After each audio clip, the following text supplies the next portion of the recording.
This month makes 3 years I started my journey as a notary, and I'm bringing in, on average, 80 to 90,000, and I was only working 28 hours a week. My name is Kevin Calise. I am a North Carolina notary and a Virginia notary. I was in the Navy for 25 years. I had started working for this other company as a data analyst, and it was just like draining. I was putting in a lot of hours and only getting $840 every 2 weeks.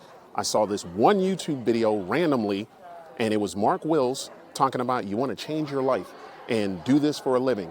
At the time, he was 17 years in the business.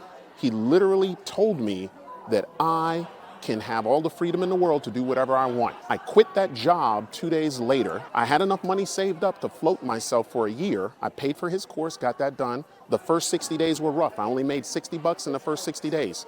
I did marketing tips.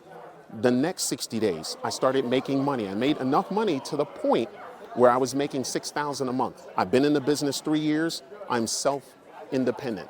I create my own hours. I do what I need to do. So if you don't believe in the system, well, I'm here to tell you you're messing up, right? 3 years to this day. This month makes 3 years I started my journey as a notary. And I'm bringing in, on average, 80 to 90,000. Last year, I brought in $90,000. And I was only working 28 hours a week. So I'm here to tell you that LSS did change my life.